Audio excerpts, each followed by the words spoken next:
Professora Maria Aparecida, da disciplina de Biologia, e esta é uma aula para as turmas do primeiro ano do ensino médio, primeiro A, primeiro B e primeiro C. Bom, pessoal, para essa aula nós vamos utilizar o livro-texto de Biologia, o livro-texto 2, a partir da página 14. Bom, pessoal, então na nossa última aula nós falamos sobre seleção natural, que foi proposta por Charles Darwin, onde acredita-se que o ambiente seleciona os mais aptos. Veja que não é questão de força, não são os mais fortes, mas sim os mais aptos a cada habitat, que o indivíduo está. Então, assim, de acordo com a melhor adaptação, se ele está apto para viver naquele habitat, ele irá conseguir sobreviver e dar continuidade à sua espécie. Isso, né, ao contrário daqueles que não conseguem ter uma boa adaptação, daqueles que não conseguem se adaptar, que irão sucumbir, né, irão morrer. Bom, existem 3 tipos de seleção natural. Então, assim, existe a seleção natural, que é a estabilização, é uma seleção estabilizadora, onde ela vai favorecer os indivíduos com características de valores médios, como vocês podem olhar neste gráfico. Existe a seleção direcional, que vai favorecer indivíduos com características de valores extremos.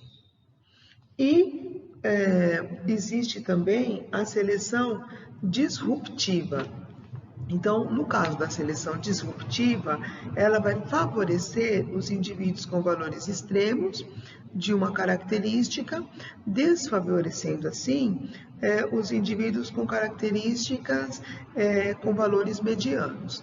Então, assim, 3 tipos de seleção: a estabilizadora, que vai favorecer, né, os indivíduos com características de valores médios; a direcional, que favorece os indivíduos de valores extremos; e a disruptiva, que vai favorecer indivíduos com valores extremos de cada característica, desfavorecendo assim os indivíduos com características com valores medianos.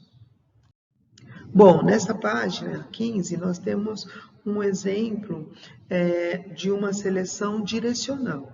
Então, vejam bem esse desenho.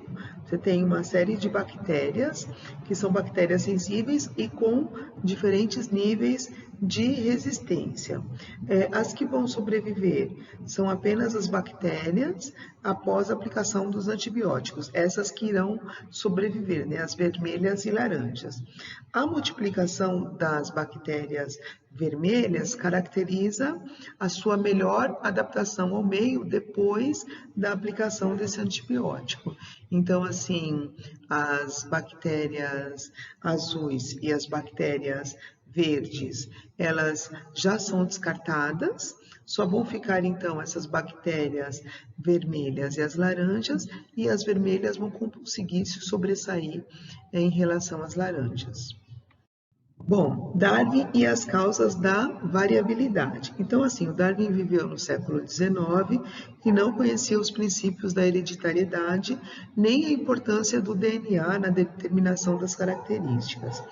Esses assuntos, né, só foram ser conhecidas no século XX. É interessante que o Gregor Mendel, que foi um monge da Áustria, que começou os seus estudos com genética, ele é conhecido como o pai da genética, ele fez os seus trabalhos numa época semelhante, né, concomitante à do Darwin, mas mesmo assim eles não tiveram acesso um ao outro dos seus respectivos estudos. Bom, apesar de ter consciência do surgimento de diferenças repentinas entre os descendentes dos mesmos pais, sabia-se apenas que a reprodução sexuada era de grande importância na geração da variabilidade. mas ele não sabia os processos, né, os mecanismos deste processo. Bom, para tentar compreender, né, essa dúvida que ele tinha, esses fenômenos, Darwin, ao longo da sua vida, pesquisou inúmeras características presentes em diversas espécies. Além disso, a fim de adquirir conhecimentos práticos relacionados a mudanças promovidas nas espécies por meio da seleção artificial, ele observou atentamente agricultores e criadores de animais de fazendas, assim como aqueles que exerciam essa atividade por lazer como criadores de pombos, atividade que foi adotada inclusive pelo próprio estudioso. Então, assim, eu assisti um filme biográfico, né, da vida do Charles Darwin, e nesse filme mostrava, ele tinha uma criação de pombos, que era para justamente tentar entender esses fenômenos, uso e desuso. Bom, o que é a teoria sintética da evolução ou neodarwinismo? Essa teoria sintética da evolução ou neodarwinismo tenta explicar, através da genética, essas alterações, essas modificações que os indivíduos mais aptos iriam possuir em relação aos demais. Então, assim, em 1953, Watson e Crick demonstravam um estudo da estrutura do DNA e esse conhecimento foi essencial para o avanço desses trabalhos da genética. Desde então, a compreensão dos mecanismos geradores de variabilidade nas espécies se tornou possível e hoje sabemos que esses mecanismos são mutações gênicas e recombinações gênicas. Bom, esses dois fenômenos, eles são responsáveis pela produção de espermatozoides e óvulos com diferentes combinações de genes, o que explica, né, filhos tão diferentes entre si, gerados por um mesmo casal. E uma vez os fatores que geram a variabilidade nas espécies, esses conteúdos foram integrados à teoria de Darwin. Né? Então, a partir disso, foi criada a teoria sintética da evolução biológica, também conhecida como síntese evolutiva moderna e ainda neodarwinismo. Então, olhem bem esse fluxograma. Então, existem mutações e recombinações genéticas que podem gerar variabilidades à espécie. Essa variabilidade da espécie, de acordo com a seleção natural, os mais aptos vão ser selecionados e o que vai caracterizar a modificação da espécie ao longo do processo evolutivo. Bom, pessoal, um pouco de história. Então, sabe-se que 26 de fevereiro... Bom, pessoal, nós falamos de mutações. Então, como vocês puderam ver, no caso de dois nucleotídeos diferentes, né, como no exemplo anterior, a guanina e a timina, geraram uma mutação. Agora nós vamos ver o que é uma recombinação gênica. Então, as recombinações gênicas, elas são novas misturas de genes que ocorrem entre os seres vivos. Essas misturas podem ser geradas durante a meiose, como nós já vimos, no crossing over, né? E, como consequência dessas combinações de genes presentes nos gametas, fazem com que cada filho diferente um do outro. Assim é gerada uma variabilidade na genética. Então, olha só, tem a distribuição aleatória dos cromossomos homólogos, lembra, homo de semelhante, de igual, tá? Então, assim, o pareamento dos cromossomos homólogos na meiose possibilita diferentes combinações de cromossomos, como pode observar na ilustração a seguir. Em virtude dessas diferentes combinações, a separação dos homólogos pode proporcionar várias combinações de novos genes nos gametas produzidos por animais ou nos esporos de plantas, de algas e fungos. E também tem a permutação. Uma das características da meiose, né, é o pareamento dos cromossomos homólogos na prófase 1. Nesse momento, né, da divisão celular, os cromossomos homólogos podem realizar, como eu já havia dito, o crossing over, que é aquela troca das cromátides. Pessoal, vocês lembram? O cromossomo, ele geralmente ele tem as 4 cromátides dividida pelo centrômero, que é o meio do cromossomo, que na hora da divisão celular, esse cromossomo ele se prende às fibras do fuso, como nós já aprendemos, né, na mitose e na meiose, e eles se prendem no plano central, né, na parte central da célula, e depois ele vai para os polos da célula. Então, primeiro no plano equatorial e depois para os polos, e aí se divide esse cromossomo.